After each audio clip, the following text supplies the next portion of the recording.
तत्कालीन मुख्यमंत्री उद्धव ठाकरेंच्या काळात संदीप देशपांडे आणि संतोष धुरी यांच्या अटकेचं षडयंत्र करण्यात आलं होतं, असं खळबळजनक वक्तव्य मंत्री नितेश राणेंनी केलंय। उद्धव ठाकरेंनी देशपांडे धुरींच्या अटकेचे आदेश दिले होते।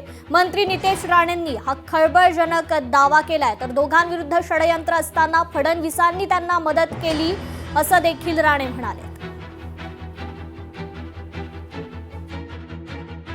15 दिवस संतोष धुरी आणि संदीप देशपांडेंना अटक करण्यासाठी तेव्हा उद्धव ठाकरेंनी आदेश दिलेले चुकीच्या केसमध्ये तुम्हाला आठवत असेल कोरोनाच्या काळात, तेव्हा त्या 15 दिवसामध्ये ह्या दोघांना मदत कोणी केली?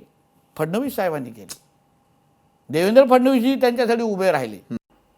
तर महायुतीतले धुरंधर हे फडणवीस आहेत। फडणवीसांच्या नेतृत्वात महाराष्ट्र देशात अव्वल आहे असं देखील नितेश राणे म्हणालेले आहेत। धुरंधर देवेंद्र फडणवीसजीच आहे। सगळं राजकारण हे देवाभाऊंकडे येऊनच थांबतं।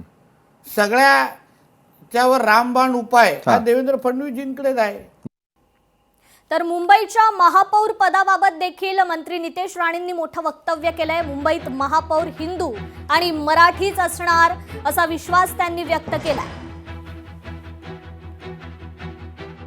29 जिल्हा महापालिकेच्या महापौरच्या खुर्चीवर महायुतीचाच महापौर हा बसलेला तुम्हाला दिसेल।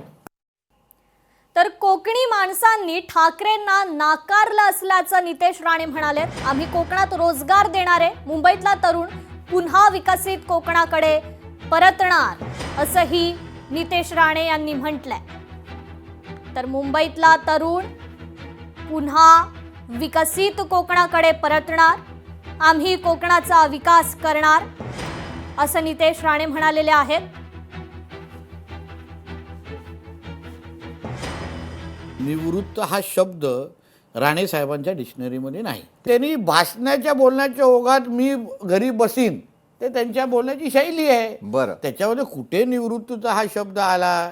वर्षानुवर्ष ह्याच्या अगोदर विनायक राऊतांना 2दा खासदार निवडून दिलं, काय केलं कोकणासाठी? एवढे आमदार निवडून दिले, काय केलं कोकणासाठी? रोजगार निर्मिती केली का? आलेल्या प्रकल्पांचा विरोध हा एक कलमी कार्यक्रम।